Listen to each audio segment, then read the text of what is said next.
Bonjour, je m'appelle Morga Viteo. Dans ce café littéraire, nous allons vous présenter et vous parler de l'ouvrage Introduction à la sociologie du handicap.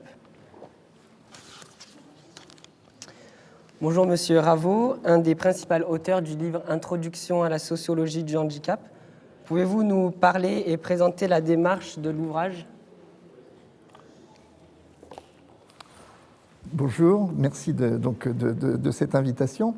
Alors, donc, je m'appelle Jean-François Raveau, je suis de formation médicale et j'ai fait une carrière de chercheur à l'INSERM, à l'Institut national de la santé et de la recherche médicale, dans une discipline qui s'appelle l'épidémiologie sociale. Et donc, je suis maintenant à la retraite, donc je suis directeur de recherche émérite à l'INSERM et j'ai pendant longtemps représenté l'INSERM au CNCPH et maintenant j'y suis toujours, mais comme personne qualifiée. Pourquoi avoir fait le choix de cette couverture-ci ? Alors cette couverture est un choix qui a été fait avec l'éditeur. L'éditeur qui est donc un éditeur belge qui s'appelle Debouec Supérieur, qui est maintenant avec Albin Michel.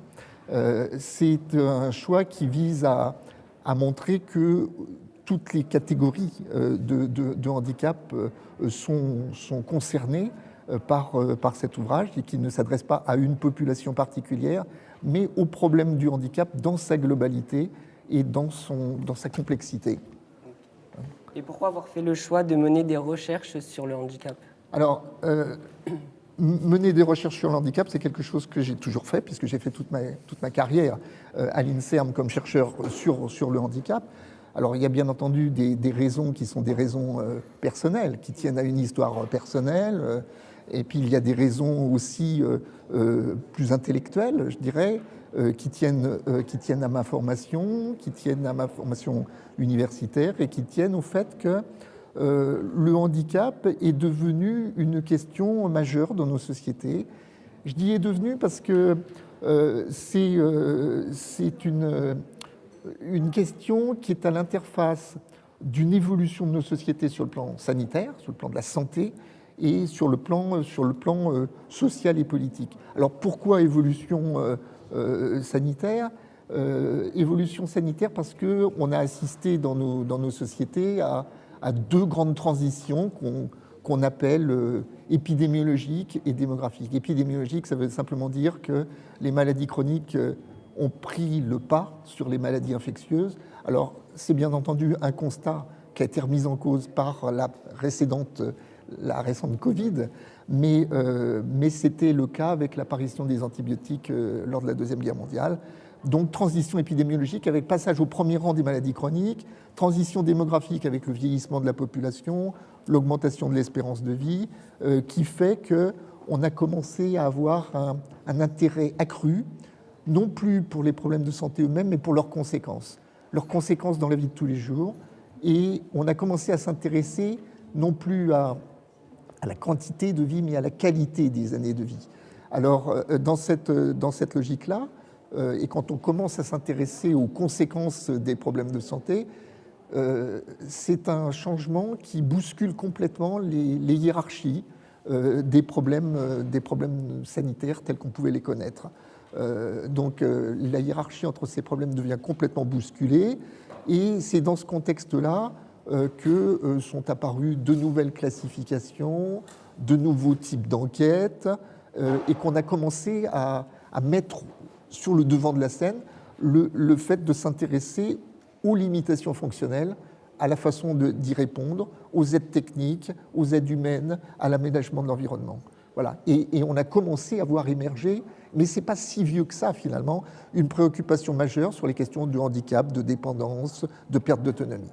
Et puis en face de ça, on a des enjeux sociopolitiques, c'est-à-dire qu'on a eu des mobilisations collectives des personnes elles-mêmes, mobilisations qui ne sont pas d'hier, hein, qui prennent leurs racines depuis bien plus longtemps, et on a vu émerger un champ disciplinaire outre-Atlantique qui s'appelle les Disability Studies. Disability comme handicap, Studies comme études ou recherche.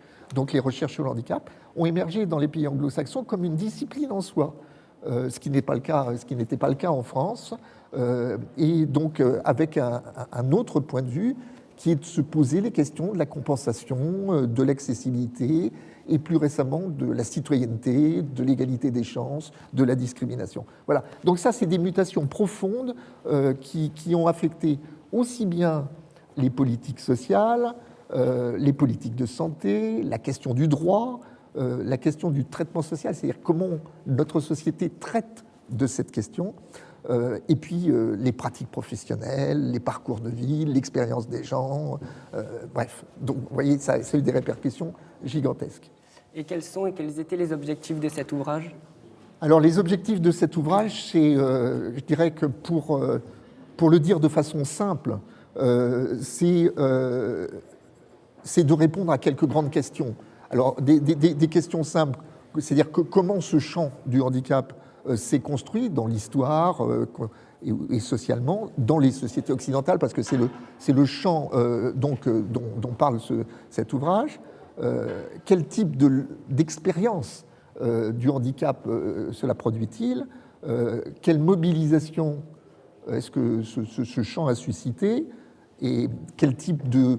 Finalement, je parle de disabilitistes, mais en termes de recherche et de courant de pensée, ça veut dire quoi exactement? Donc voilà. Et comment aujourd'hui vivent les personnes handicapées, que ce soit à l'école, au travail, en famille, en milieu ordinaire ou en milieu spécialisé. Voilà, ça c'est tout cet éventail de questions qui sont des questions extrêmement simples, mais qui ont suscité des travaux qui ne sont pas forcément connus en France et qu'on a voulu développer pour que, voilà, donc, et qu'on a proposé dans cet ouvrage. Et quelles sont les grandes lignes de cet ouvrage?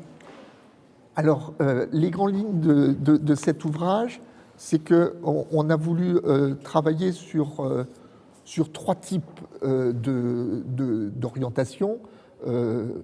La question des politiques, des idées, donc avec leur histoire. La question de l'expérience, de faire l'expérience du handicap, c'est quoi? Avec donc la question de... Et puis la troisième partie, c'est vivre avec un handicap. Vivre avec un handicap dans les différents secteurs, ça représente quoi? Alors, donc oui, je vous laisse poser vos... Mais qu'est-ce que le handicap selon vous? Quelle définition donnez-vous au handicap? Alors, d'abord, je ne donne pas de définition. Donc, je ne donne pas de définition. Le handicap, c'est un problème qui a évolué dans le temps, qui est extrêmement variable dans ses définitions. Et ce qu'on a voulu montrer, c'est qu'il s'est extrait progressivement du domaine de la médecine pour devenir un objet social à part entière. Alors, ce que montre finalement cette couverture, c'est qu'on ne veut pas se focaliser sur une catégorie de personnes. Le handicap, c'est aussi une question de point de vue. C'est-à-dire toutes les enquêtes qui ont pu avoir lieu sur ce sujet montrent qu'on ne définit pas les mêmes populations, suivant qu'on prend la population des personnes qui présentent une déficience, qui disent avoir des difficultés à marcher, à voir ou etc., à entendre, qu'on appelle les limitations fonctionnelles, ou qui sont restreintes dans leur participation à la vie sociale, qui sont limitées dans leur possibilité de travailler, etc. Ou alors qui s'auto-désignent comme handicapés, parce que ça désigne aussi voilà, en suivant que les personnes se considèrent elles-mêmes comme handicapées ou sont considérées par les autres comme handicapés, suivant ne serait-ce que ces différents points de vue, on aboutit à des populations extrêmement différentes. Alors, donc, quand on parle de définition, il faut savoir de quoi on parle, parce qu'il y a les définitions du langage courant, et le handicap, le terme handicap tel qu'on l'utilise dans la vie de tous les jours, tout à chacun, il a une histoire, il s'est construit, il a un sens, il a une... voilà. Mais on a un autre regard quand on parle de la définition sur le plan scientifique, par exemple. Sur le plan scientifique, on a, donc il y a une quarantaine d'années, l'Organisation mondiale de la santé a ouvert tout un champ qui visait à travailler sur les conséquences des problèmes de santé et à définir le handicap, définir ses différentes composantes. Et donc, à l'époque, Donc il y avait 3 grandes composantes, c'était les déficiences, les incapacités et le désavantage social. Et puis c'est un chantier qui est sans arrêt, c'est-à-dire qui a été remis en cause parce qu'on a considéré qu'il n'y avait pas une place suffisamment grande qui était faite aux facteurs environnementaux, à la place des facteurs environnementaux. Donc ça a été remis en chantier et en 2001, et c'est la classification actuellement en vigueur dans les organisations internationales, c'est la classification de la CIF, qui est la classification internationale du fonctionnement du handicap et de la santé, et qui définit le handicap comme une interaction entre des caractéristiques personnelles en termes de limitation fonctionnelle, de limitation d'activité, de restriction de participation sociale, et des facteurs environnementaux qui interviennent soit comme barrières, c'est-à-dire qui font obstacle à la vie des gens, soit comme facilitateurs, c'est-à-dire qui, au contraire, les aident et leur facilitent le travail. Et comment le handicap évolue au fil du temps ? Alors, le handicap, il évolue au fil du temps, en ce sens qu'il s'est extrait progressivement de la question purement médicale. Le traitement social du handicap, tel qu'on a pu le connaître au cours du XXe siècle, c'était essentiellement la réadaptation. La réadaptation, c'est-à-dire c'est une forme de normalisation qui fait que les gens doivent redevenir comme les autres. Donc l'objectif à l'époque, c'était de refaire marcher, de refaire voir, de refaire entendre, etc. Donc de refaire faire comme les autres. Et petit à petit, on est sorti de cette logique. Alors à cette logique, là, il faut ajouter le fait que se sont construits des institutions pour répondre à ces objectifs, et que petit à petit, on est passé vers une logique de service, et que le problème n'est plus d'être comme tout le monde, mais d'être soi-même. Et tous les cadres de l'action sociale se sont transformés. Et d'ailleurs, au jour d'aujourd'hui, et c'est pour ça qu'on a un comité interministériel du handicap, c'est que les catégories de l'action sociale et de l'action médico-sociale, je veux dire, quelque part, ont été complètement dépassées, et le handicap est devenu une question sociale complètement transversale et qui touche tous les secteurs, je dirais même tous les ministères. Donc c'est la question de l'éducation, c'est la question du travail, c'est la question du logement, c'est la question des transports, et donc il a complètement débordé voilà. Et donc maintenant, on parle beaucoup plus que de réadaptation, on parle d'élimination des barrières, on parle de conception pour tous, on parle d'universal design. Ok. Et que veut dire le modèle social ? Qu'est-ce qui se cache derrière ?